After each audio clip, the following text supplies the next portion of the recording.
Namo tassa bhagavato arahato sama sambuddhassa. Namo tassa bhagavato arahato sama sambuddhassa. Namo tassa bhagavato arahato sama sambuddhassa. Terpujilah Sang Bhagawa yang Maha Suci, yang telah mencapai pencerahan sempurna. Terpujilah Sang Bhagawa yang Maha Suci, yang telah mencapai pencerahan sempurna. Terpujilah Sang Bhagawa yang Maha Suci, yang telah mencapai pencerahan sempurna. Ya, kepada ibu bapak, saudara-saudari sedama,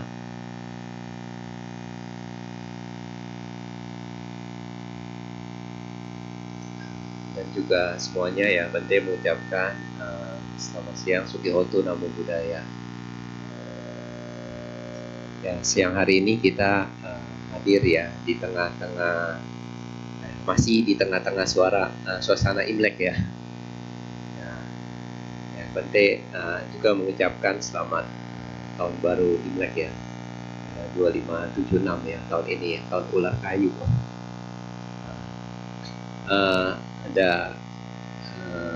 Pagi hari ini Bante mau ngobrol santai aja sedikit ya, kepada untuk Bapak Ibu semua ya.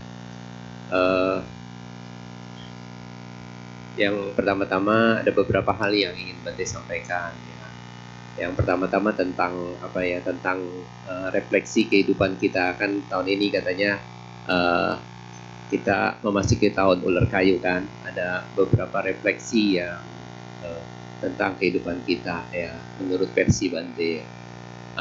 Yang pertama-tama ya, kehidupan kita itu bisa dibagi ya dalam tiga dunia lah kita sebut.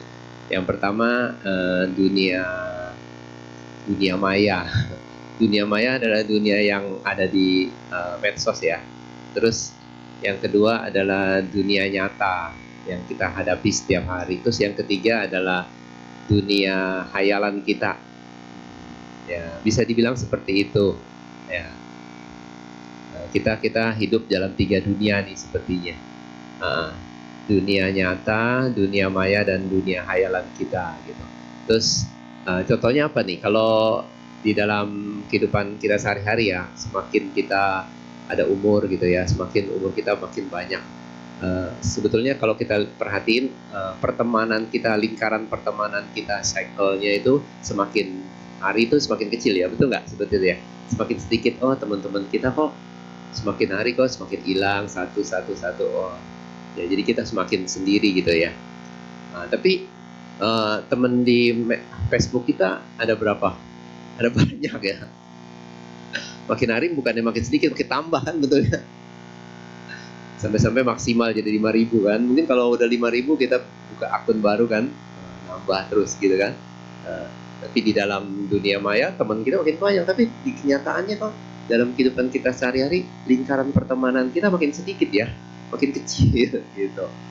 Itu perbedaannya. Terus ada satu lagi dunia hayalan atau dunia hayalan kita itu adalah dunia pemikiran kita, dunia harapan kita. Kita kayak gitu kan. Siapa yang suka berhayal ya? Ada kan di antara kita tiap hari kan ya, pasti ada juga kan kita pinginnya apa, apalagi di suasana ya tahun baru ini kan, mungkin kita punya harapan apa ke depan kayak gitu kan. Punya hayalan apa ke depannya, seperti apa kehidupan kita akan seperti apa gitu.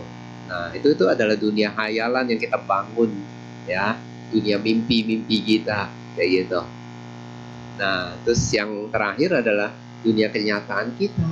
Nah, sebetulnya dalam dunia nyata ini, ya kita hidup itu penuh dengan ya, bisa dikatakan secara umum penuh dengan kecemasan, ya, kekhawatiran dan ketakutan. Ya, untuk hal-hal yang sederhana kita takut ya. Ya seperti nanti kita takut hujan, ya, kayak gitu ya. Takut hujan kepanjangan gitu, nanti jadi banjir kan, seperti itu ya. Atau takut nanti terlalu panas ya kan, kayak gitu. banyak hal-hal yang sepele kita takut ya. Kita khawatir tentang anak kita, tentang keluarga kita, ya kayak gitu. Banyak hal-hal yang kita khawatirin gitu. Termasuk kita khawatirin terhadap diri kita sendiri loh. Ya, kita khawatirin terhadap diri kita sendiri, terhadap keluarga kita. Ya, itu adalah dunia nyata yang ada dalam diri kita kan, kayak gitu ya.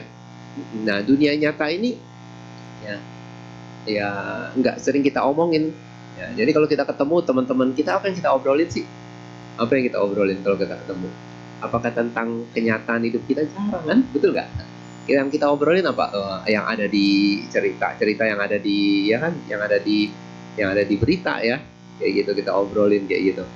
Yang kita cerita ke temen atau ke kemanapun ya, kayak kemarin kita kan ketemuan ya kan, ketemu keluarga besar, apa yang diobrolin kayak gitu? Apakah tentang diri kita, kenyataan hidup kita? Enggak, kita obrolin apa? Ya kita obrolin yang ada di Facebook kan, berita-berita yang ada di situ, betul nggak? Seperti itu. Nah ini kenyataan, refleksi di tahun ini ya, tahun 2025, tahun ular kayu ini, refleksi tentang kehidupan kita. Nah, kita perlu sih merefleksikan kehidupan kita, karena hidup ini ya kita jalani sendiri kan, kayak gitu ya, tentang kenyataan yang kita hidup, yang kita jalani sehari-hari. Terus ya, dunia nyata kita, ada dunia maya yang ada di medsos ya kan, yang sering kita omongin gitu, yang teman kita banyak, tapi kenyataannya dalam kehidupan sehari-hari makin hari teman kita makin sedikit. Betul seperti itu ya, makin sedikit, makin kecil, makin kecil kayak gitu.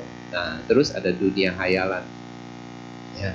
Dunia hayalan adalah dunia pemikiran kita yang kita bentuk ya, hayalan-hayalan kita, mimpi-mimpi kita, kita ke depannya ingin seperti apa ya kan, kita impikan kayak gitu. Nah, itu adalah 3 dunia yang ada dalam kehidupan kita. Nah, itu satu hal yang ingin saya sampaikan tentang kehidupan. Terus yang kedua, tentang meditasi. Apa sih itu meditasi Buddhis yang kita coba jalani dalam kehidupan kita sehari-hari? Meditasi itu ibaratnya seperti ini, seperti memberi jarak ya, memberi jarak antara 3 dunia itu dengan diri kita, dengan batin kita. Ya, itu meditasi. Meditasi seakan-akan kalau kita meditasi, kita akan memberi jarak antara itu semua dan batin kita. Ya, kita mampu memberi jarak, seakan-akan seperti itu, perumpamaan aja. Jadi ketika kita meditasi, kita menerapkan perhatian atau sati atau mindfulness dan kebijaksanaan atau sampajana. Jadi sati dan sampajana kita terapkan di dalam batin kita. Kalau kita terapkan, nanti ya 3 dunia itu akan seakan-akan diberi jarak. Oh, ada dunia itu memang seperti itu kenyataan keadaannya, terus dan batin kita sendiri ya. Ketika kita menerapkan itu seakan-akan ada jarak. Nah, ketika ada jarak ya kan, kita mampu menerapkan meditasi atau menerapkan sati dan sampajana ya, perhatian penuh atau kewaspadaan dan kebijaksanaan di dalam keadaan di dalam 3 dunia itu, maka batin kita akan tenang ya, tidak terpengaruh ya, tidak terpengaruh oleh keadaan-keadaan seperti itu ya. Kalau kita mampu memberi jarak, maka secara otomatis batin kita tidak terpengaruh. Karena tidak terpengaruh, dia menjadi tenang, dia menjadi damai, dia menjadi diam ya. Kalau kita nggak meditasi ya, kita akan terpengaruh. Ketika kita terpengaruh, mungkin kalau kita terpengaruh sama kenyataan hidup kita, apa? Kita kan menjadi cemas, gelisah kan, itu kenyataan ya. Cemas, gelisah ya kan ya, itu adalah penderitaan batin. Kalau kita mau, itu adalah jenis-jenis penderitaan batin yang kita alami kayak gitu ya, gitu. Terpengaruh, kalau terpengaruh di sini maksudnya kita seperti seseorang yang terpengaruh ya, maka kita akan bukannya batin kita bukannya memberi jarak, tetapi seperti ya, terpengaruh oleh hal-hal itu sehingga kita menjadi gelisah dan lain sebagainya kayak gitu ya. Bisa dimengerti nggak ini? Nah, makanya kita diajarkan untuk melatih meditasi kan. Nah, meditasi ini sangat penting ya, sangat berguna dan sangat bermanfaat dalam hidup kita. Meditasi merupakan jantung dari Buddhisme itu sendiri ya. Buddhisme itu ya, itu selalu mengajarkan, selalu menekankan ya, pentingnya melatih pikiran, pentingnya mengolah pikiran, pentingnya untuk membuat pikiran ini tenang gitu ya, damai. Nah, ketika pikiran menjadi tenang, damai, pikiran ini mengalami kebahagiaan gitu. Nah, kebahagiaan ini poin yang ketiga yang ingin Bante sampaikan tadi. Yang kedua tentang meditasi. Nah, kebahagiaan ini sebetulnya yang kita cari kan dalam hidup kita, betul nggak?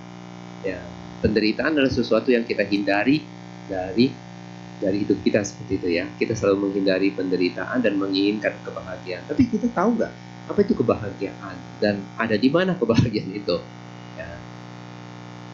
Kalau kita nggak tahu ada di mana kebahagiaan itu, ya mungkin ya nanti kalau kita ingin mencarinya karena nggak tahu, ya mungkin nanti kita ya nggak bisa mendapatkannya, atau kita pikir kebahagiaan ada di suatu tempat dan akhirnya ternyata nggak ada di situ. Akhirnya kita salah menilai tentang kebahagiaan dan ada di mana, sehingga kita menjadi jauh dari kebahagiaan itu, kayak gitu. Nah, apa itu kebahagiaan dan ada di mana kebahagiaan? Yaitu dua hal yang harus kita tahu ya. Apa itu kebahagiaan, ada di mana, gitu. Karena kebahagiaan adalah sesuatu yang kita dambakan ya, yang kita inginkan dalam kehidupan kita. Siapapun ingin bahagia kan? Ya, tidak ingin menderita kan, betul ya, seperti itu ya. Nah, jadi kita harus mengerti dengan baik dan kita harus tahu dengan baik ada di mana. Nah, secara umum orang-orang berpendapat itu kebahagiaan itu ada di objek-objek indera itu ya. Objek-objek indah maksudnya apa? Kebahagiaan kita dapatkan dari contohnya dari makanan gitu ya, dari makanan ya kan. Objek-objek ini kan kita punya 6 indera ya, ada mata, terus ada objeknya ya kan. Objek mata adalah pemandangan yang indah kan, terus ada telinga, itu objeknya suara yang merdu gitu ya. Ya itu kan kalau kita mendapatkan suara yang merdu kita menjadi bahagia, betul kan? Seperti kalau kita mendengarkan musik ya kan, nyanyian lagu tadi kan, kita udah mendengarkan lagu Buddhis kan, ya ada kebahagiaan di situ kan, betul nggak? Ada happy kan gitu. Kalau kita mendapatkan makanan yang enak ya ada happy kan, ada bahagia. Nah kan biasanya yang kita tahu kebahagiaan ada di situ gitu ya, ada kebahagiaan di situ. Nah, ada kebahagiaan dalam objek-objek indera ya, dari makanan yang enak, dari suara yang merdu, dari pemandangan yang bagus, atau dari wangi-wangian ya, yang merupakan objek dari hidung kita. Terus ada sentuhan yang lembut, yang nyaman ya, yang halus, itu objek dari tubuh kita, sentuhan itu. Dan ada juga objek-objek dari pikiran yang merupakan ide-ide itu, pemikiran ya kan, ya hayalan, itu biasanya itu objek pikiran itu. Nah, biasanya kita mendapatkan kebahagiaan dari hal-hal itu gitu ya. Nah, kayak gitu. Terus kalau kita mampu meditasi ya, kalau kita mampu melakukan meditasi, kita juga bisa mendapatkan kebahagiaan dari meditasi. Apa sih kebahagiaan dari meditasi? Nah, kebahagiaan dari meditasi itu sifatnya ya, berbeda, agak berbeda. Berbedanya di mana? Berbedanya ketika kita batin kita tenang, ya kita tidak terpengaruh sama hal-hal ya, kenyataan yang tadi 3 dunia itu ya. Terus batin kita tenang, batin kita tenang. Itu ada kebahagiaan. Nah, kebahagiaan dari meditasi ini juga kebahagiaan.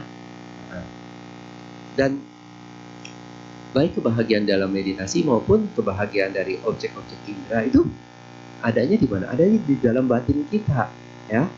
Sebenarnya bukan ada di luar, ada di batin kita ya. Bahagia itu ada di batin kita. Kita nggak perlu perginya mencari jauh kemanapun, dia ada di batin kita. Berarti kasih contoh. Contohnya kalau kita berpikir kebahagiaan ada di dalam makanan ya, makanan yang enak. Kalau kita makan makanan enak, misalnya kita suka apa? Kalau sekarang atau suka durian gitu ya, makanan durian. Siapa yang suka durian sini? Ada ya? Ada yang suka durian kan? Kalau kita makan durian tuh pertama kalinya enak nggak? Enak ya? Betul ya? Tapi untuk kalau kedua kalinya masih enak, ketiga kali masih enak kan? Keempat kali, nah enaknya udah mulai berkurang. Kelima kali makin berkurang, dan keenam kali, wah kita udah bosen. Ketujuh kali kita, wah udah nggak suka. Malah kebalik kan? Seperti itu ya. Betul nggak seperti itu?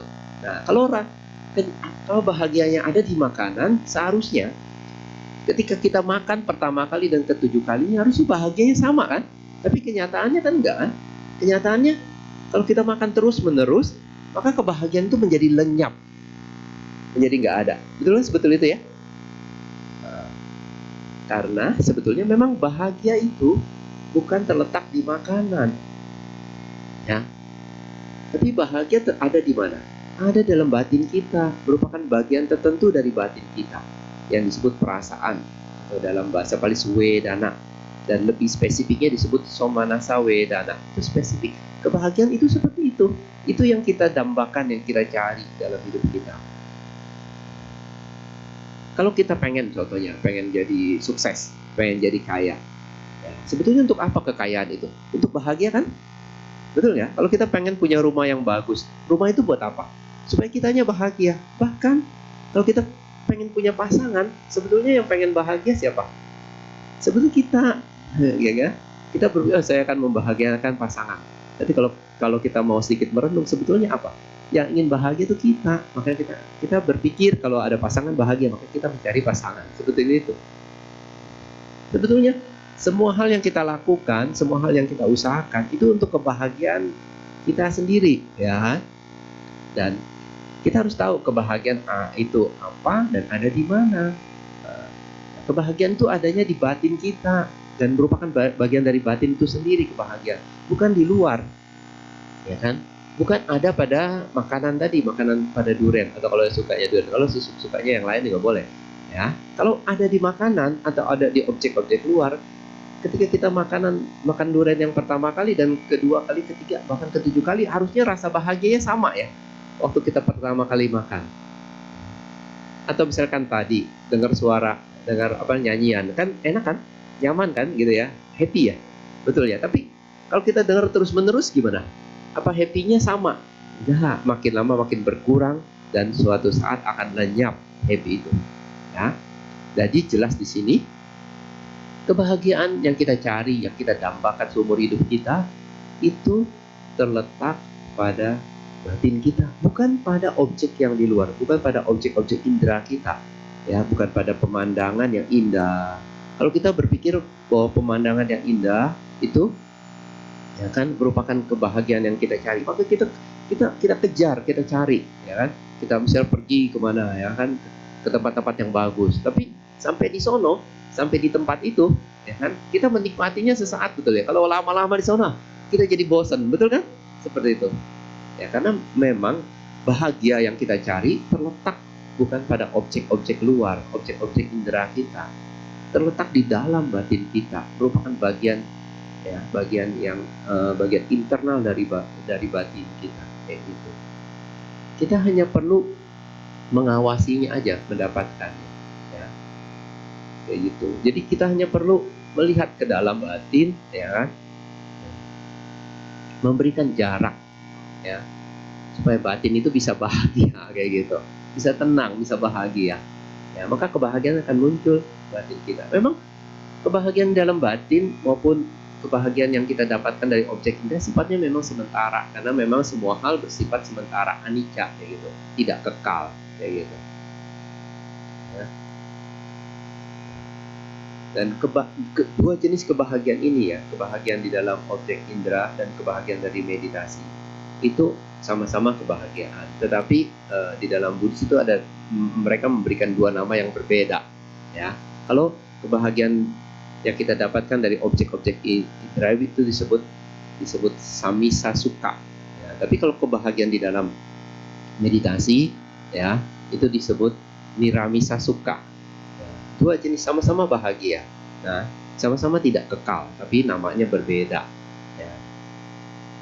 Kalau samisa sukha adalah kebahagiaan yang kita dapatkan dalam objek-objek indera itu, dalam makanan yang enak, gitu kan, dalam suara yang merdu, dalam pemandangan yang indah, dalam sentuhan yang lembut, dalam wangi-wangian, atau kombinasi dari itu semua, ya, itu adalah disebut samisa sukha. Mereka bersifat tidak kekal, dan satu lagi yang perlu kita ketahui, mereka itu, ya, dipengaruhi oleh kekotoran batin atau disebut kilesa, ya. upadina kilesa itu disebutnya. Jadi mereka terpengaruh oleh kilesa, ya, dipengaruhi oleh kilesa. Ya. Dan kebahagiaan dalam meditasi, ya, ketenangan internal yang kita dapatkan ketika batin kita menjauh dari objek-objek indera, ya. Ketenangan itu disebut, ya, niramisa sukha. Dan yang kedua, mereka itu tidak dipengaruhi oleh kekotoran batin, gitu ya. Nah, karena tidak dipengaruhi oleh kekotoran batin, maka jenis yang kedua ini disebut kusala, bukan kalau jenis yang pertama disebut akusala. Kalau yang terpengaruh oleh kekotoran batin itu merupakan kebahagiaan yang bersifat akusala. Karena bersifat akusala, ya, nanti mempunyai efek, ya. Semua karma mempunyai efek, yaitu efeknya adalah, ya, nanti di masa yang akan datang efeknya nggak bagus juga, ya, penderitaan juga, kayak gitu. Tetapi yang kusala yang memberikan efek, ya, kebahagiaan, kayak gitu. Jadi dua jenis kebahagiaan ini memang beda, kayak gitu ya. Nah, Sang Buddha mengajarkan kita menjauh, berusaha untuk meninggalkan kebahagiaan yang kecil, ya. Nah, kebahagiaan disebut samisa sukha, yaitu kebahagiaan yang kita dapatkan dari objek-objek indera, tapi kita berusaha untuk mendapatkan kebahagiaan yang besar, gitu ya. Kebahagiaan dari yang disebut niramisa sukha, yang tidak terpengaruh oleh kilesa, yang bersifat kusala, kayak gitu. Ini yang diajarkan oleh Sang Buddha, kayak gitu. Ya, walaupun sama-sama bahagia, gitu. Tapi karena kebahagiaan yang terpengaruh sama kilesa yang disebut samisa sukha yang kita dapatkan dari objek-objek indera itu tuh berbahaya, Sang Buddha mengatakan, ya kan? Ya, dia hanya memberikan kebahagiaan yang kecil, yang sedikit, tetapi itu mengandung bahaya yang besar, katanya, kayak gitu. Itu seperti katanya, kalau perumpamaannya ada banyak perumpamaan di buku, ya. Ya, salah satu perumpamaan katanya kebahagiaan yang bermata kail, itu seperti katanya seperti ya, kalau seseorang yang mancing, ya, kalau seekor ikan yang mendapatkan umpan dari umpan yang ada dalam kail, kayak gitu ya. Ya, dia akan mendapatkan umpan, waktu dia makan umpan dia bahagia kan, tetapi di balik umpan itu ada kail kan, ada kailnya, kayak gitu. Nah, kailnya itu berbahaya, gitu. Nah, jadi apa sih bahayanya? Ya, bahayanya itu kalau yang disebut samisa sukha itu adalah bahayanya adalah, ya, karena dia bersifat akusala, itu kita bisa mendapatkan kelahiran di alam-alam yang rendah sebagai akibatnya, ya kan. Kalau kita hanya mencari kebahagiaan yang jenis yang pertama, makanya Sang Buddha mengajarkan kita harus melepas kebahagiaan yang pertama ini, yang hanya memberikan kebahagiaan yang sedikit, yang bermata kail, tetapi kita harus mencari atau mendapatkan kebahagiaan yang kedua, kebahagiaan yang dari meditasi, kebahagiaan yang kita dapatkan ketika batin kita jauh dari objek-objek indera, kita tidak terpengaruh dari objek-objek indera. Ini kebahagiaan ini disebut niramisa sukha, tapi kebahagiaan ini bersifat lebih damai, makanya sering disebut kedamaian, gitu ya, karena sifatnya lebih halus kedamaian ini. Kedamaian atau kebahagiaan kita dapatkan ketika kita bermeditasi, ketika batin kita itu jauh dari objek-objek indera, tidak terpengaruh, gitu, tidak terpengaruh oleh objek indera, ya, tidak terpengaruh oleh kilesa, sehingga batin kita menjadi tenang, menjadi damai, seperti itu. Nah, ini sebetulnya yang diajarkan oleh Sang Buddha, ya. Nah, ini juga merupakan refleksi kehidupan kita, ya, seperti itu, ya. Jadi ada 3 hal yang ingin saya sampaikan, itu pertama tentang 3 dunia yang ada dalam hidup kita, ya.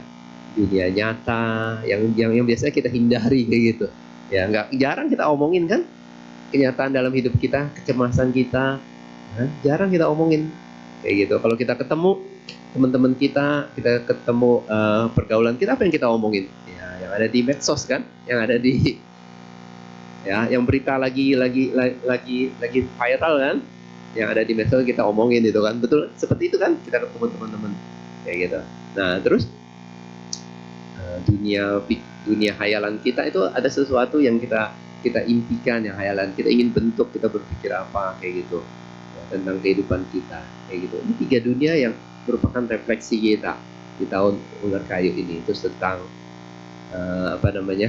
tentang meditasi yang diajarkan oleh Sang Buddha, itu yang membuat 3 dunia ini, maksudnya ada jarak di antara batin kita dengan mereka gitu, dengan tiga dunia ini, sehingga batin kita akan mengalami kebahagiaan internal yang disebut nira, misa suka, kebahagiaan yang jauh sekali ya, dibandingkan kebahagiaan yang kita dapatkan dari pemenuhan objek-objek indera itu kayak gitu. Nah, ini adalah tiga hal yang ingin Bante sampaikan.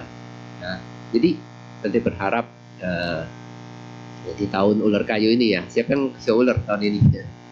Oh ada ya, banyak ya.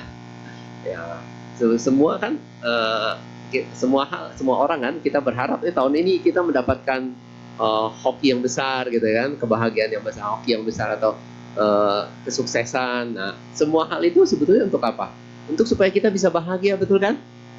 Nah, kayak gitu ya kan. Nah, jadi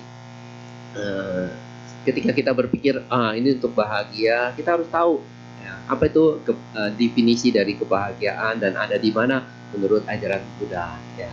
Setelah kita tahu itu sebetulnya kebahagiaan itu ada dalam batin kita ya, ada dalam merupakan bagian internal dari batin kita. Jadi kita nggak perlu mencari jauh-jauh kemana, kita harus mencarinya ke dalam diri kita, ke dalam batin kita sendiri ya, seperti itu. Kalau kita mencari keluar ya kan, ya mencari keluar, kalau keluar kemana kita mencarinya?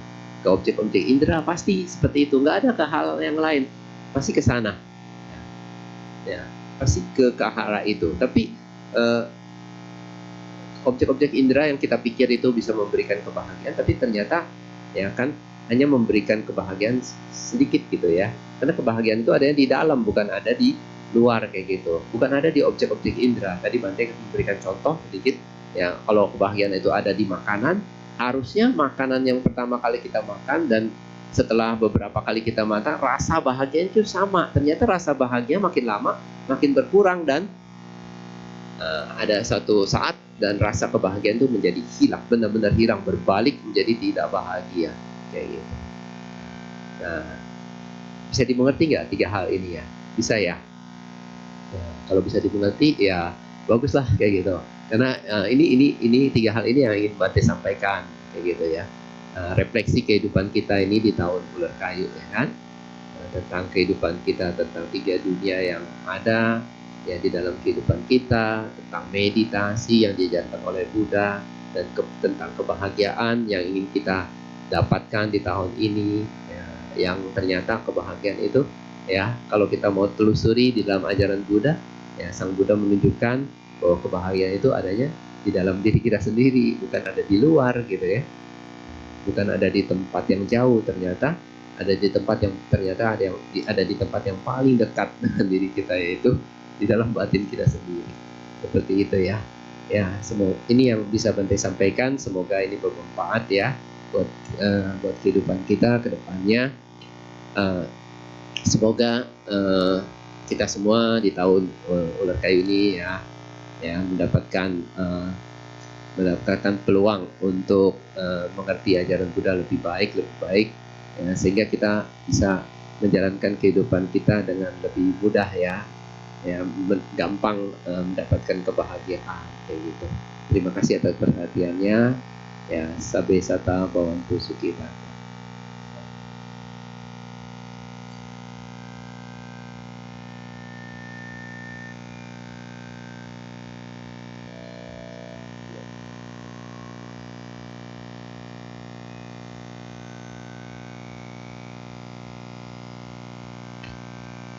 Demikianlah Dhamma Desana yang disampaikan oleh Bante Kusala.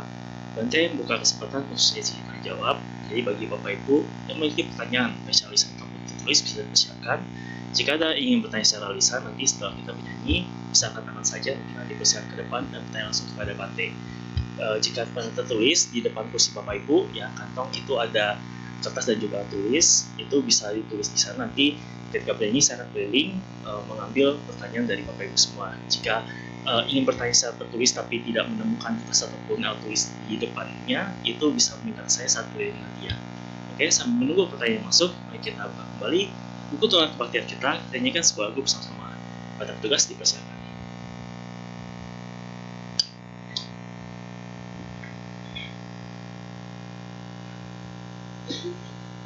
Untuk lagu kedua, mari kita nyanyikan lagu berjudul Kasih Dunia yang terdapat pada website, bisa dicek lirik Kasih Dunia.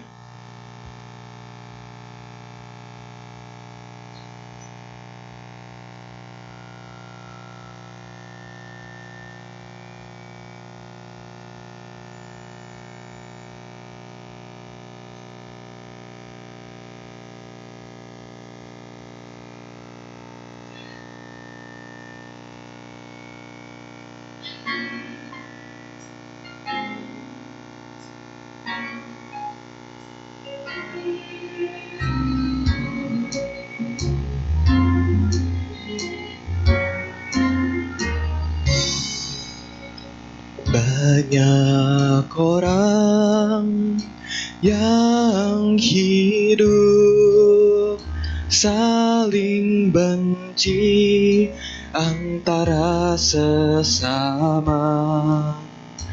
Bencana dan derita, semua itu akibat darinya. Jika tahu indahnya kasih, mengapa kita lupa sabdanya? Pancarkanlah cinta kasih dari lubuk hati yang paling dalam. Buddha Dhamma,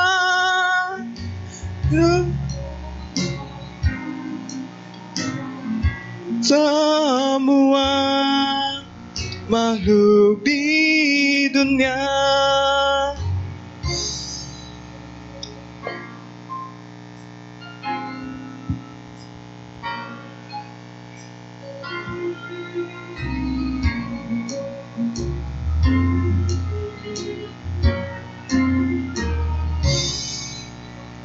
Bahagia dan damai, jauh dari rasa permusuhan.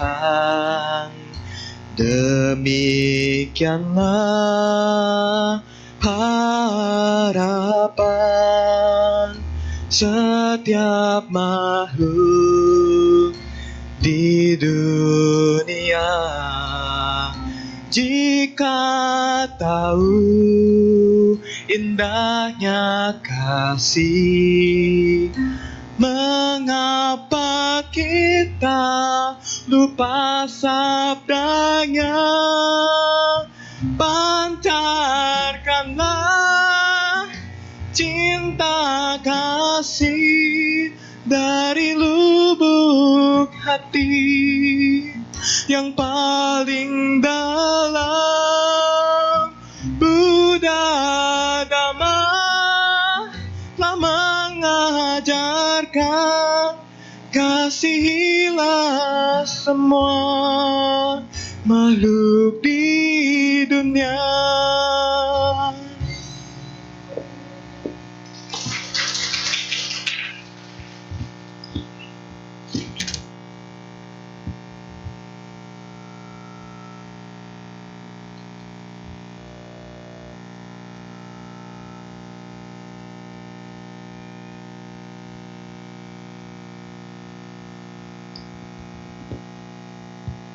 Baiklah, kita kini masuk sesi tanya jawab. Sudah ada beberapa pertanyaan tertulis masuk. Namun kami utamakan yang ini bertanya secara langsung dulu. Apakah ada, Bapak? Ya, silakan Bapak. Maju ke depan.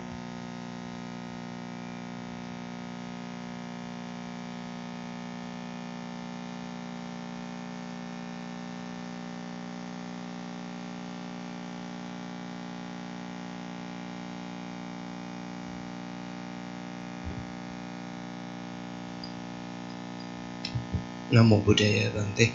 Bante tadi menyebutkan ada 3 alam ya. Sosial media, alam nyata, manusia, satu lagi apa tadi? pikiran, hayalan kita. Ya, saya sedang mencari korelasinya dengan 31 alam kehidupan. Nanti itu yang pertama. Terus yang kedua, minggu lalu kan saya ketemu dengan Deputi Bidang Rehabilitasi BNN, Badan Narkotik Nasional. Nah, itu yang kecanduan dia yang tangani jenderal ya. Tapi dia ngambil spesialisnya di Thailand. Spesialis ya pokoknya spesialis untuk nanganin para pecandu narkoba. Ada yang menarik cerita dia bilang, pasien saya tarif dia sangat mahal, setengah jam itu 800.000, tapi setelah itu pakai timer berapa, tinggal dihitung aja berapa juta.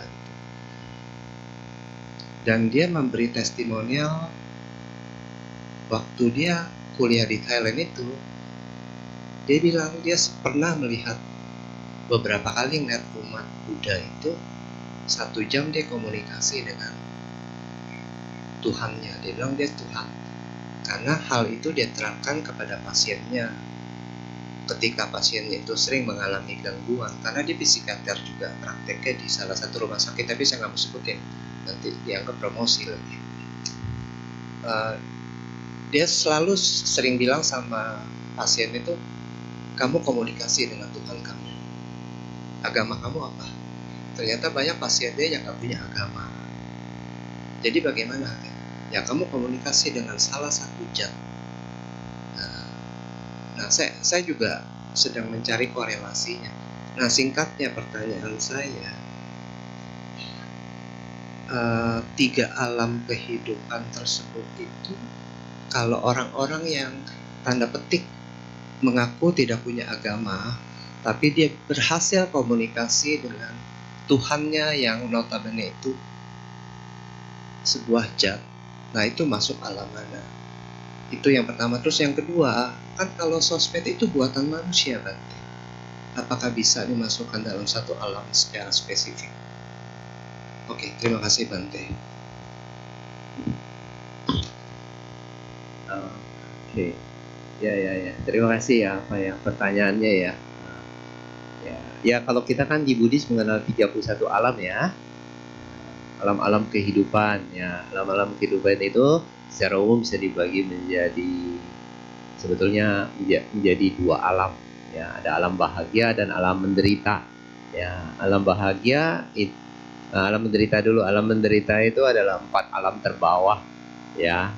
Kayak gitu, ada alam binatang, ya, ada alam hantu, ya, terus ada alam asura, dan terakhir ada alam yang disebut alam neraka itu.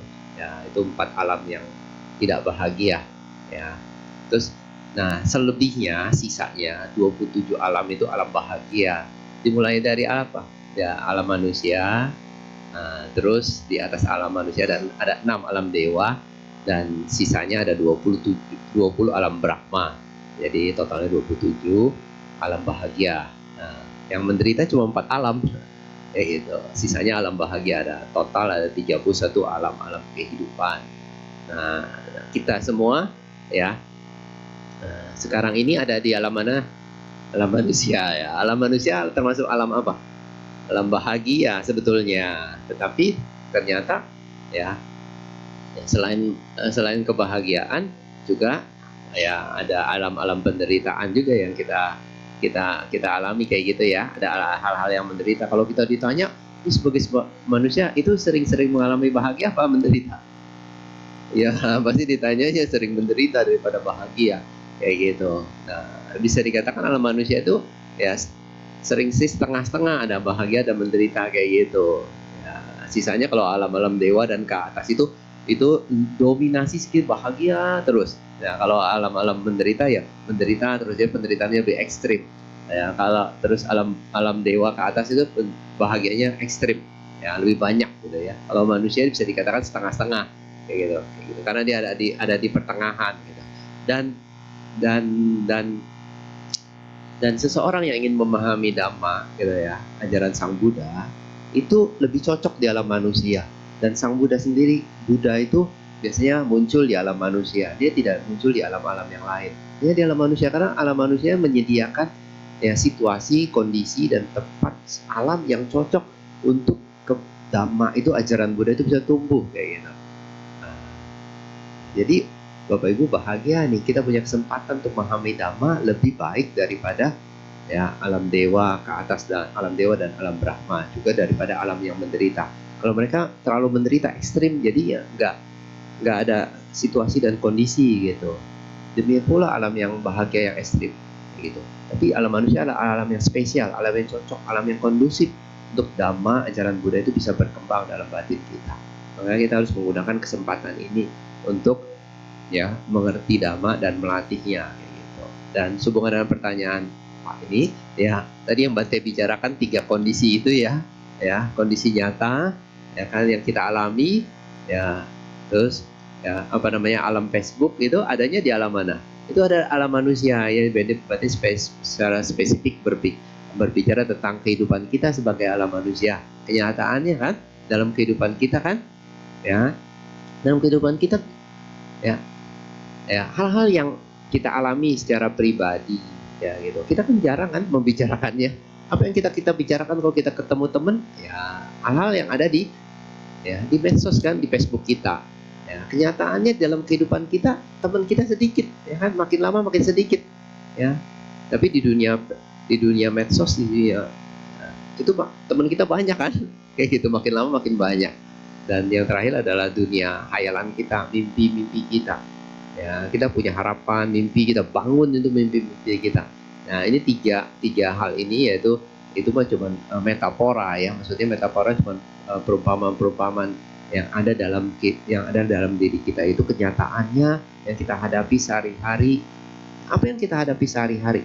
Kita tuh selalu cemas dengan keadaan kita, dari hal-hal yang kecil sampai hal-hal yang besar. Nah, kita selalu cemas terhadap apa? Terhadap diri kita sendiri, ya kan? Terhadap kesehatan kita mungkin, ya, terhadap pekerjaan kita, dan terhadap hal. Kita cemas terhadap keluarga kita, terhadap anak kita, pasangan hidup kita, orang tua kita, dan segala hal kita cemasin kok. Ini kenyataan dalam hidup kita, seperti itu. Nah, tapi kalau kita ketemu teman, apa yang kita omongin? Kita omongin yang ada di medsos. Kita nggak jarang kan kita omongin tentang diri kita, betul nggak? Kayak gitu. Terus kalau dunia mimpi kita apa? Itu sangat pribadi kita, hayalan-hayalan kita kayak gitu. Ya. Apa yang kita inginkan terhadap diri kita, itu dunia mimpi kita. Dan kenyataannya ya tidak seperti apa yang kita inginkan, betul kan? Kenyataan yang kita hadapi, dan dunia medsos itu tambahannya aja gitu ya. Ya, itu yang sering kita omongin dalam kehidupan sehari-hari. Ya, sepertinya kita hidup di dalam 3 dunia itu kan. Kita nih manusia gitu ya. Kayak gitu. Nah, itu yang pertanyaan pertama. Jadi hubungan dengan 31 alam, 3 dunia itu adalah alam kehidupan kita, alam manusia yang kita alami gitu. Nah, terus tentang narkoba itu ya. Kan, sehingga kita perlu direhab gitu ya.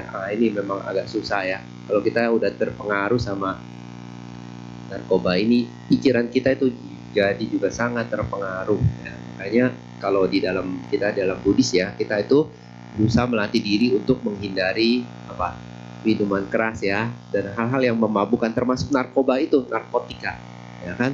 Kalau kita udah sampai kena itu ya, nanti pikiran kita sedikit banyak akan terjadi kayak kerusakan kayak gitu. Jadi kita itu sangat mudah itu pikiran kita tuh terpengaruh. Jadi pikiran kita tuh ya, kualitasnya itu menjadi berkurang gitu, gampang banget terpengaruh. Jadi kadang-kadang kita bisa berpikir macam-macam, gampang sekali. Jadi orang bilang itu pikiran kita menjadi lebay lah, menjadi lemot lah, gampang berpikir, gampang menghayal ya, pikiran kita justru halu gitu ya. Orang-orang bilang halu seperti itu kalau yang kena narkotik kayak gitu ya kan ya.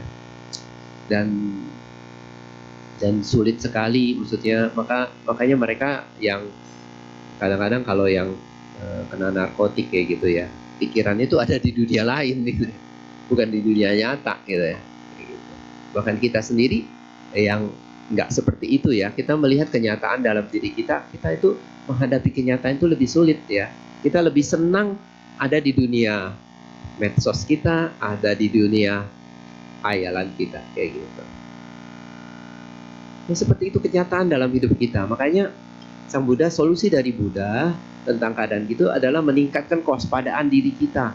Ya, meditasi itu sendiri. Meditasi adalah membuat pikiran kita itu seperti berjarak.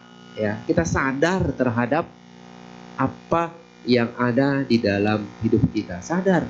Kalau kita cemas, kita tahu, oh kita cemas nih terhadap apa. Kita tahu. Ketika kita sadar, kita tahu itu cemas, maka pikiran kita akan seperti memberi jarak gitu ya. Jadi kita tidak terpengaruh. Ketika tidak terpengaruh, maka batin kita atau pikiran kita menjadi tenang, ya, menjadi diam, menjadi tidak tergoyahkan. Maksudnya tidak tergoyahkan terhadap ya yang memberi pengaruh itu, menjadi hening sendiri, gitu, kayak gitu. Itulah kebahagiaan, kayak gitu. Yang sesungguhnya yang diajarkan oleh Buddha, ya. Kalau kebahagiaan di dalam kehidupan duniawi kita yang kita ketahui apa? Kebahagiaan kita dapatkan dari objek-objek indera, tapi kebahagiaan itu berbahaya, gitu. Bermata kail seperti itu, mengandung bahaya yang besar, ya, karena kebahagiaan jenis itu dipengaruhi oleh kilesa, ya, sehingga bersifat aku salah, memberikan akibatnya apa sih? Kalau kita cuma mencari kebahagiaan jenis itu, akibatnya kita bisa terlahir di alam-alam yang menderita, alam-alam rendah, ya kan? Kalau kita terlahir di alam-alam rendah, maka penderitaan menjadi ekstrim di situ, ya. Gitu. Ya. Mau nggak? Nggak mau kan? Kayak gitu. Ya. Jadi kita menghindari, kayak gitu. Jangan sampai kita udah terkena itu narkotik. Makanya itu menjadi aturan moralitas kita kan, 5 sila kita yang sila kelima, ingat gak? Menjauhkan diri dari apa?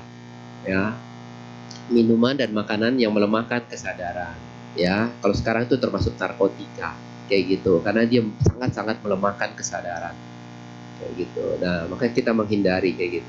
Jadi kalau setelah kita terpengaruh oleh itu, maka banyak pikiran kita menjadi halu, ya. Seperti itu. Kalau udah halu ya jadi macam-macam pikirannya. Namanya orang halu kan, ada yang berpikir jadi bisa berbicara dengan dengan makhluk yang lain lah, macam-macam kayak gitu, ya. Makanya itu udah di luar di luar Buddhis kayak gitu, kalau pikiran halu kayak gitu. Tapi kalau Buddhisme apa katanya? Itu membawa pikiran pada saat ini, di sini, ya.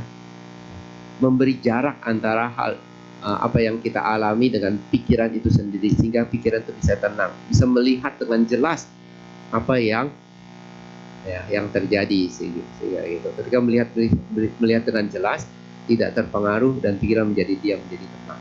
Itulah meditasi Buddhis. Meditasi adalah membawa batin kita, membawa batin kita seperti memberi jarak, menerapkan sati sampajana dalam batin kita, sehingga batin kita tidak terpengaruh oleh hal-hal seperti itu.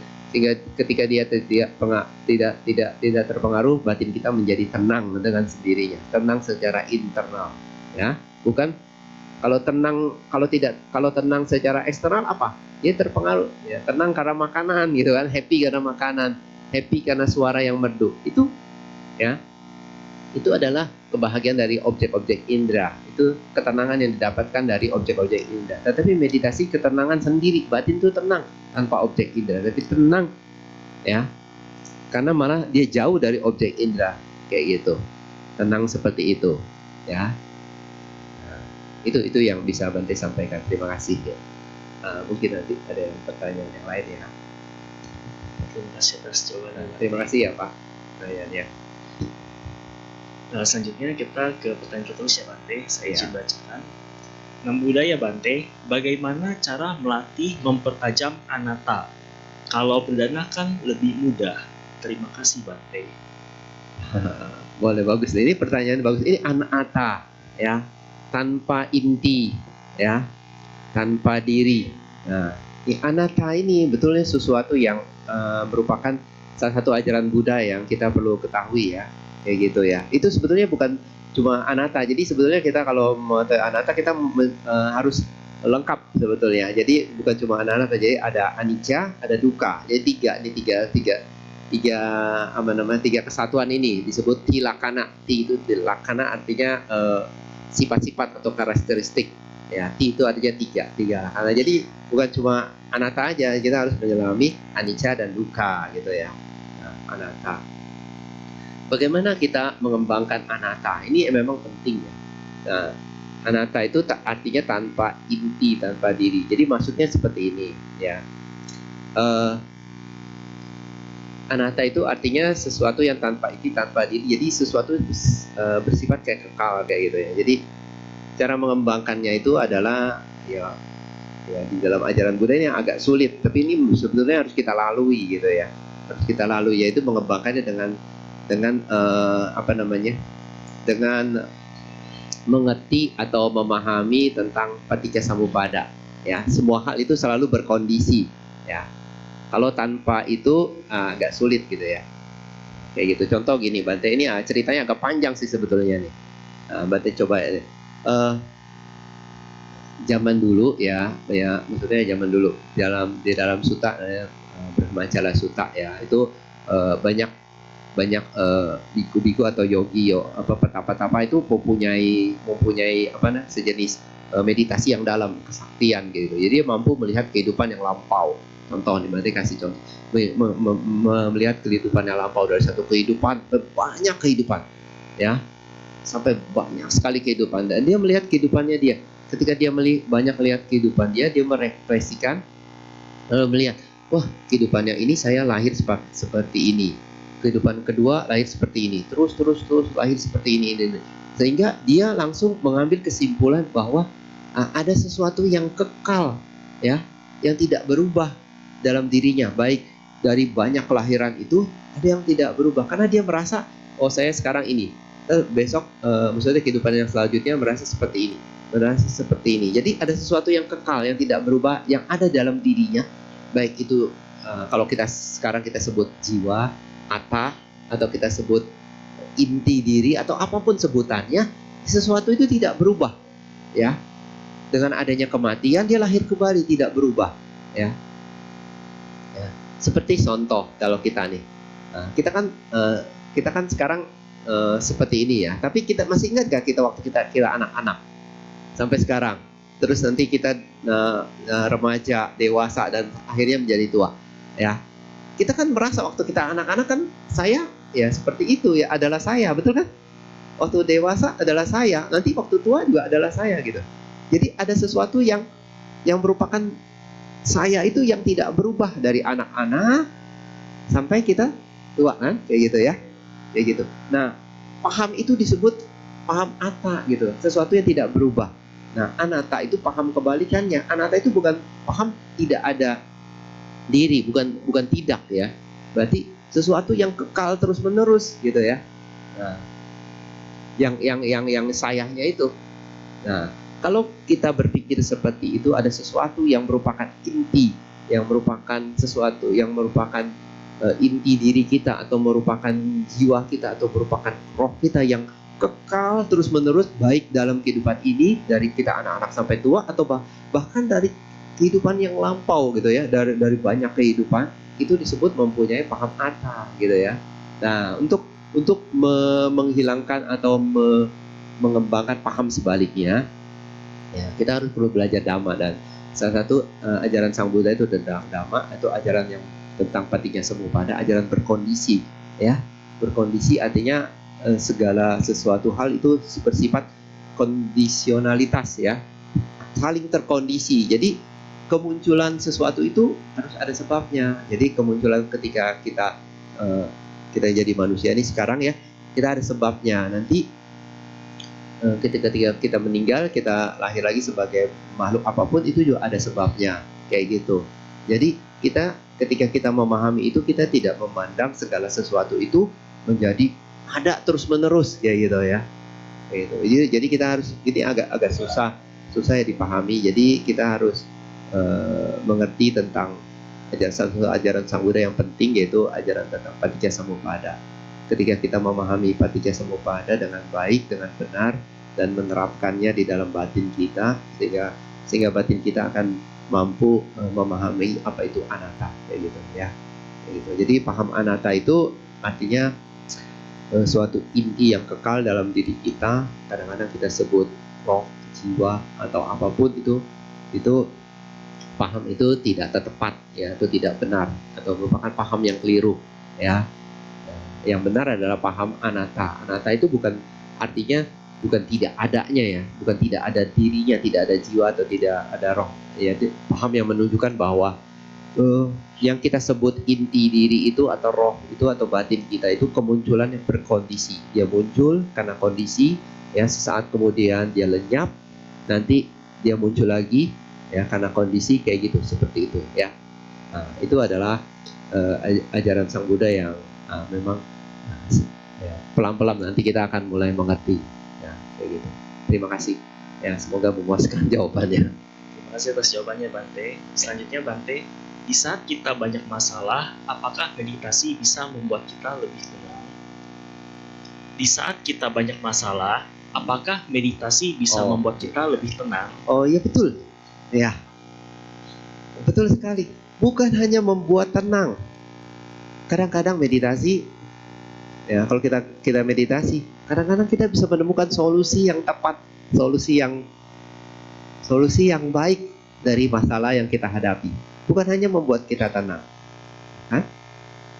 Kenapa bisa begitu, Bante Kana? Ketika kita meditasi, kan tadi Bante bilang, seakan-akan kita memberi jarak antara masalah kita dengan diri kita sendiri, dengan batin kita. Sehingga ketika kita memberi jarak, kita akan bisa mampu melihat masalah kita dengan lebih jelas, kan? Bukan? Kalau kita nggak memberi jarak, kita terpengaruh sama masalah kita. Kalau kita terpengaruh menjadi satu, ya jadi out-outan ya, antara masalah dengan diri kita, out-outan.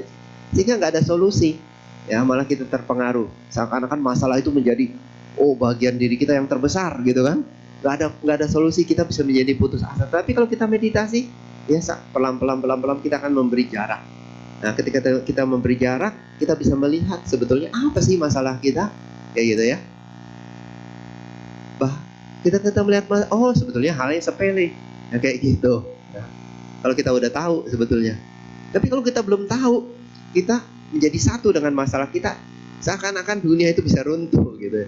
Masalah yang kita hadapi masalah paling berat sekali gitu, kayak gitu. Karena kita berada menjadi satu. Tapi kalau kita memberi jarak, ya kayak gitu, dengan meditasi, ya kita lihat masalahnya sebetulnya sepele. Ya, kita menemukan solusi yang terbaik, kayak gitu. Bukan hanya mendapatkan ketenangan, ya. Ketenangan itu udah pasti kita dapatkan ketika kita memberi jarak ya. Ketenangan yang kita dapatkan secara internal, ya, bukan ketenangan yang didapatkan dari masalah itu. Kalau dari masalah itu bukan ketenangan yang kita dapatkan, tetapi kalau dari objek yang menyenangkan, ya kan? Nah, kita nggak bilang itu masalah, tetapi kalau objek yang tidak menyenangkan yang kita temui itu kita bisa bilang menjadi masalah, kayak gitu sebetulnya. Jadi masalah sebetulnya sesuatu objek juga, objek yang tidak menyenangkan yang kita dapatkan, yang kita sebut masalah. Tapi kalau objek menyenangkan, kita bilang itu bahagia, kayak gitu. Ya. Jadi ketika kita meditasi, kita bukan hanya mendapatkan ketenangan, mungkin kita bisa mendapatkan solusi dari masalah yang kita hadapi. Terima kasih. Terima kasih jawabannya Bante. Selanjutnya Bante, jika kebahagiaan itu tidak kekal, jadi tidak bisa kita bawa ke kehidupan yang akan datang. Jika dengan meditasi akan dapat bahagia, caranya yang bagaimana? Ya, meditasi juga, kebahagiaan didapatkan dalam meditasi sifatnya nggak kekal, sama, ya kan? Tidak kekal, ya kan? Sama-sama tidak kekal. Bahagia dari objek indria, seperti tadi Bante sebutkan, bahagia dari makanan yang enak, nggak kekal, ya betul kan? Cuma sesaat, ya kan? Dan itu juga bukan kebahagiaan sesungguhnya gitu ya. Karena kalau memang kebahagiaan itu berasal dari makanan, harusnya kita makan yang pertama sampai yang ke-10 kali itu rasanya sama, menyenangkan ya. Tetapi kan berbeda ya. Semakin sering kita makan dalam waktu yang berdekatan ya, itu akan hilang kayak gitu ya kebahagiaannya. Rasa bahagianya itu nggak sama. Dan kita makan yang ke-10 mungkin kita menjadi muak terhadap makanan itu, menjadi nggak suka. kayak gitu. Betul ya, seperti itu ya. Nah, karena memang kebahagiaan itu letaknya bukan ada di makanan, bukan ada di objek indera. Nah, itu satu hal yang kita harus pahami. Terus kedua, kebahagiaan yang kita dapatkan dari makanan itu, ya, itu juga bersifat tidak kekal. Nah, tidak kekal. Nah, sekarang kebahagiaan dari meditasi, ya. Kebahagiaan dari meditasi adalah kebahagiaan yang kita berusaha menjauh dari objek indera kita. Itu kebahagiaan yang secara internal, ya, yang kita dapatkan ketika batin kita jauh dari objek-objek indera kita. Nah, itu adalah kebahagiaan. Nah, kebahagiaan meditasi adalah kebahagiaan tanpa objek-objek objek-objek indrawi itu tanpa makanan kayak gitu. Dia hanya bahagia dalam dirinya sendiri kayak gitu ya. Ya. Nah, kebahagiaan dalam meditasi ini pun sifatnya sama tidak kekal. Sama-sama tidak kekal, dua-duanya tidak kekal, ya. Dua-duanya tidak kekal. Semua tidak, karena segala sesuatu yang berkondisi di dunia ini, maksudnya di dalam diri kita, yaitu sifatnya memang anicca, tidak kekal kayak gitu ya. Dia cuma sementara aja, sementara ada gitu ya. Selalu berubah, ya kan? Seperti ini, selalu berubah. Dan selalu berubah itulah yang disebut anicca, itu artinya selalu berubah ya. Tapi kalau terjemahan secara itunya disebut tidak kekal. Jadi yang dimaksud tidak kekal itu artinya ya selalu berubah, sementara gitu, tidak tetap gitu ya. Lebih cocok dikatakan tidak tetap gitu ya. Tidak tetap loh gitu. Yang tadinya enak jadi tidak enak, ya kan? Gitu ya. Nah, itu anicca, dan kebahagiaan dalam meditasi itu memang bersifat anicca. Ketika kita memahami bahwa kebahagiaan dalam meditasi itu anicca, itu adalah suatu kebijaksanaan kayak gitu ya. Kebijaksanaan. Nah, sebetulnya dalam tujuan dari meditasi itu adalah mendapatkan kebijaksanaan ini gitu ya. Nanti kebijaksanaan ini semakin berkembang ya. Bersamaan dengan kebijaksanaan inilah ya kita mendapatkan ketenangan juga ya, kebahagiaan juga. Tapi tujuan utamanya sebetulnya dalam meditasi itulah ada kebijaksanaan yang semakin berkembang, terus makin berkembang.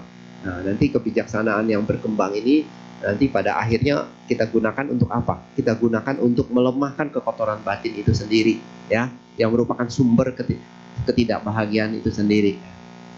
Asal mula dari ketidakbahagiaan, penderitaan, asal mula dari duka kayak gitu.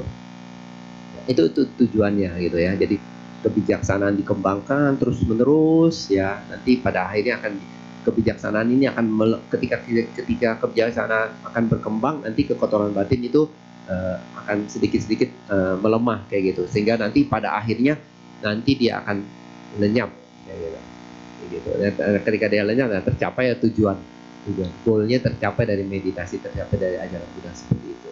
Nah, jadi kebahagiaan dalam meditasi dan kebahagiaan di dalam objek-objek indera yang menyenangkan, sifatnya dua-duanya adalah tidak kekal. Pemahaman seperti itu adalah baik, gitu ya. Bukan berarti kebahagiaan dalam meditasi sifatnya kekal, enggak, ya, tidak kekal, sama, ya. Baik di kehidupannya sekarang maupun kehidupannya lalu maupun kehidupan yang akan datang, semua sifatnya seperti itu, ya, kayak gitu. Ya. Terima kasih atas jawabannya, Bante. Terakhir, Bante, ciri orang berbahagia adalah kesenangan.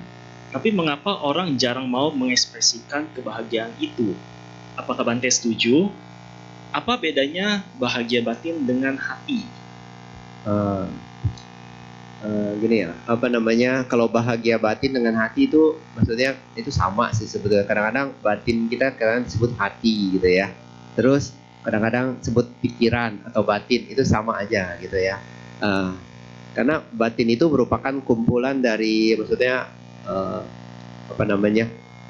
disebut faktor-faktor batin ya, kayak gitu. Itu merupakan kumpulan kayak gitu. Karena kita sebut hati, kita sebut pikiran, kadang kita sebut batin ya. Dalam bahasa Palinya sendiri atau kata-kata batin itu banyak ya, ada banyak ya. Kadang disebut winyana, disebut cita, kadang disebut mano ya, banyak kayak gitu. Jadi itu sebutnya satu ya, satu hal yang sama gitu ya, satu hal yang sama ya, kayak gitu. Nah,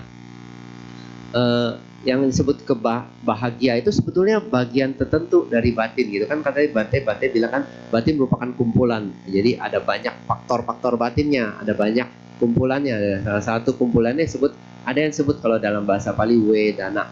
Ya, wedana itu ya itulah yang disebut kebahagiaan itu ya, atau bahagia batin ya, atau bahagia hati, sama aja itu. Ada wedana. Nah, di dalam wedana itu juga ada sebetulnya wedana tiga jenis. Jadi ada yang bukan cuma bahagia, ada yang jadi disebut suka wedana ya, duka wedana, dan aduka masuka ya, yang sering disebut UPK ya, 3 gitu ya. Nah, dari 3 ini yang disebut bahagia yaitu ya suka wedana. Nah, suka wedana ini ya itu adalah kebahagiaan gitu ya. Tetapi suka wedana kadang-kadang juga bisa dipecah menjadi 2 ya. Jadi ada kebahagiaan yang sifatnya misalkan sifatnya fisik ya. Ya, seperti rasa nyaman fisik itu disebut suka. Dan ada juga kebahagiaan disebut kebahagiaan secara batin. Nah, itu di dalam Pali disebut somanasa wedana kayak gitu ya. Nah, somanasa wedana inilah yang kita sering sebut bahagia kayak gitu ya. Bahagia seperti ini. Oke, inilah bahagia seperti itu. Jadi bahagia atau dalam Pali disebut somanasa wedana ini merupakan faktor batin tertentu yang ada di dalam batin. Nah, ini yang yang bertanggung jawab ya, ketika kita sering bisa bilang, oh saya sedang bahagia. Nah, kalau pertanyaan kedua, kenapa kita tidak mengekspresikan kebahagiaan kayak gitu ya? Karena memang jarang sebetulnya. Kapan orang mengekspresikan kebahagiaan? Ya biasanya kalau lagi makan, kan dia bilang oh makanannya enak kayak gitu kan. Sebetulnya dia bilang lagi bahagia. Tapi kalau makanannya nggak enak, ya kan? Nah, dia juga mengekspresikannya oh makanannya nggak enak, berarti memang nggak bahagia tuh apa yang dia makan kayak gitu kan. Kalau lagi enak dia bilang oh enak kayak gitu ya. Nah, itu ekspresi ya. Jadi sebetulnya ya kalau kebahagiaan dari objek indera gitu ya, ya ada kadang-kadang orang tertentu bisa mengekspresikannya ya, mengekspresikannya dengan kata-kata, dengan apapun gitu kan. Nah, kalau sekarang biasanya diekspresikan lewat apa? Lewat medsos kan, mau makannya foto dulu kan. Kayak gitu kan. Ya, dia mau ekspresikannya gitu.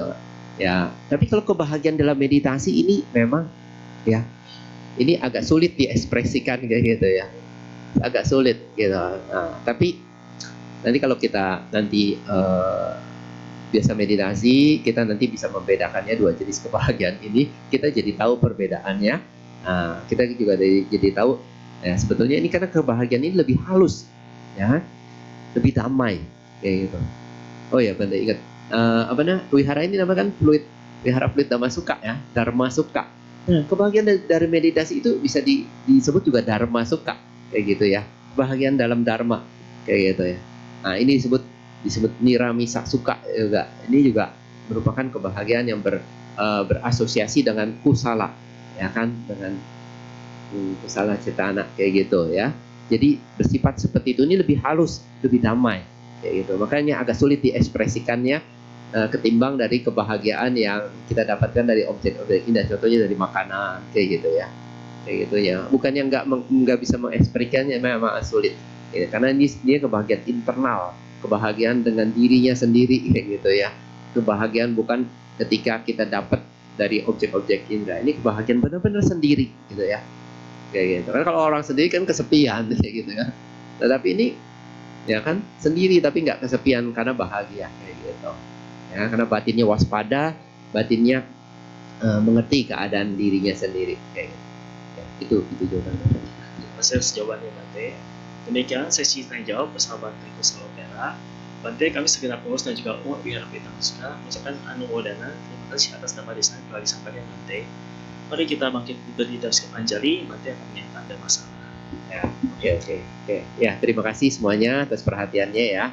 Sekali lagi Bante mengucapkan ya selamat tahun baru Imlek ya 2576 ya. Semoga semuanya bisa mendapatkan kebahagiaan yang diajarkan oleh Sang Buddha ya. Kebahagiaan dalam meditasi yang disebut Samisa Sukha. Kebahagiaan di dalam Dharma Sukha. Ya, terima kasih semuanya. Sampai Sata Bhavantu Sukhitata.